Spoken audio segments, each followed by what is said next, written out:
You have hundreds of contacts saved in your phone right now. A friend 2 cities away who would drop everything if you called at 3 a.m. A cousin you have not spoken to in a year who would still open the door if you showed up on it. A coworker's brother who knows a guy who can fix the exact problem you have. 200,000 years ago, if your camp of 20 people ran out of food, none of that existed. No neighboring group to call on. No wider circle beyond the faces you saw every single day. Just 20 people, alone, against a world that did not care whether they lived or died. For most of the story we have been told about how humans survived, that word alone never gets questioned. It should, because for decades the story of what happened to our closest relatives, the Neanderthals, was simple. Modern humans arrived, modern humans were smarter, modern humans fought harder, and modern humans won. Survival of the fittest, told like a boxing match with only one winner. But a cave in southern Türkiye has quietly taken that story apart. The cave is called Şehremuz, and inside it, archaeologists found something nobody expected. 2 different kinds of humans had lived there, not one after the other, with one group wiping out the last traces of the other, at the same time, in the same cave, using the same tools, for over 20,000 years. 20,000 years is longer than the entire span of recorded human history. It is longer than agriculture, longer than cities, longer than writing, and for that entire stretch, Homo sapiens and Neanderthals were not locked in a war. They were neighbors. Picture that cave mouth at dusk, firelight flickering against damp stone walls. 2 groups,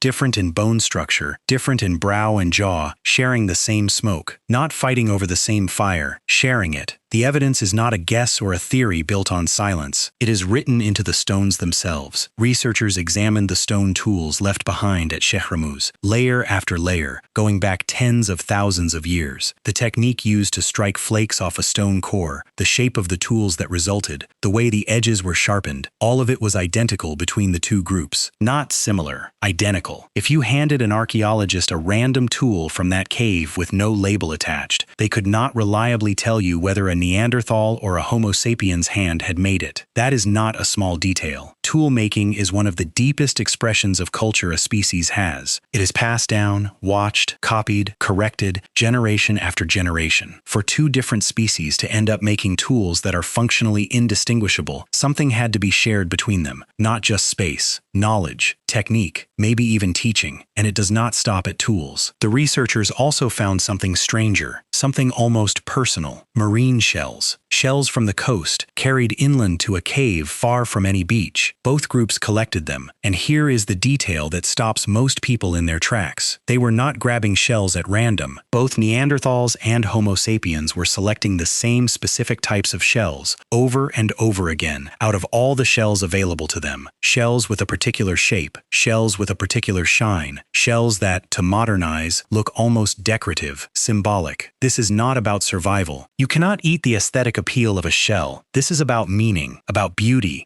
or status or belonging, expressed the exact same way by 2 separate species who somehow arrived at the same taste. Whether that came from watching each other, or trading with each other, or simply valuing the same things independently, the effect is the same. These were not 2 rival tribes eyeing each other with suspicion across a fire. These were 2 peoples who, in some quiet and unrecorded way, understood each other. So if the old story is wrong, if this was not a war that Homo sapiens simply won, then what actually happened to the Neanderthals? Why are they gone? And why are we still here? The answer researchers are converging on is not about violence at all. It is not even about intelligence in the way we usually think of it. It is about something quieter, something almost invisible in the archaeological record until you know to look for it. Social networks. Not the kind on your phone, but the same basic idea, stretched across tens of thousands of years. Homo sapiens groups appear to have maintained wider, more flexible connections to other groups of Homo sapiens living further away. Neanderthal groups, by comparison, appear to have lived in smaller, more tightly closed circles, fewer outside contacts, fewer distant relatives to call on, fewer strangers who owed them a favor. Now picture what happens when a hard year comes. A drought, a disease that sweeps through a herd of prey animals, a brutal winter that lasts 3 seasons longer than it should. For a small, isolated Neanderthal band, there was no safety net beyond the people already standing in the cave with you. If your 20 people ran into trouble, your 20 people faced it alone. But for a Homo sapiens band with wider social ties, a hard year did not have to be a death sentence. You could send someone someone walking 2 valleys over to a group your grandmother once traded with. You could marry into a family 3 territories away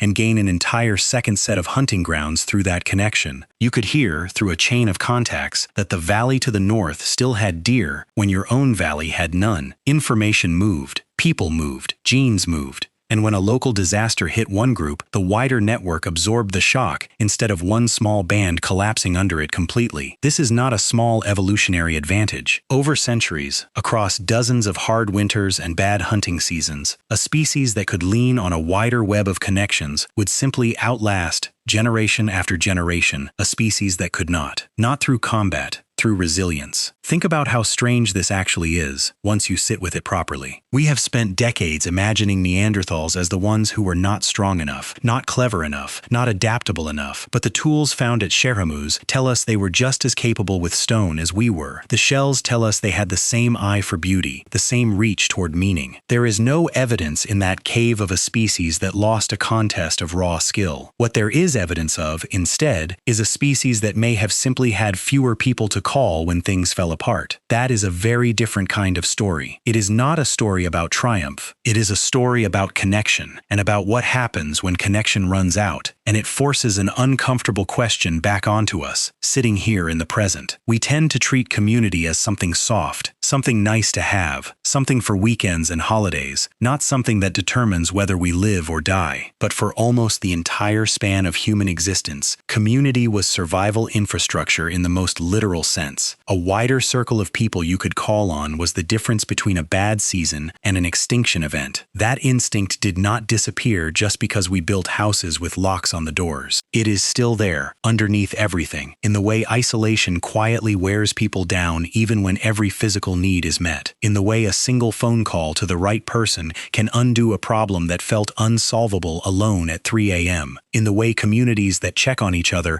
recover faster from disasters than communities that do not. The mechanism has not changed in 200,000 years. Only the shape of it has. Back then, the network was your extended family, your trading partners, the distant band your cousin married into. Now it is contacts in a phone, group chats, co-workers, old friends you have not called in months but who would still answer. The Neanderthals were not defeated by better spears or sharper minds. They were, in the most literal sense, out-networked, slowly, over tens of thousands of years, in ways that would have been completely invisible to anyone living through it at the time. No single dramatic battle, no single dramatic winter, just a slow, generational drift, where one species kept its circle small and the other kept widening its own, valley by valley, marriage by marriage, trade by trade. And in that cave in Türkiye, for over 20,000 years, none of that drift had happened yet. Both peoples were still there, sharing fire, sharing tools, sharing a taste in shells nobody needed for survival at all. It is one of the most quietly moving images archaeology has given us. Not conquest, coexistence, patient and ordinary, lasting longer than anything we have built since. Eventually,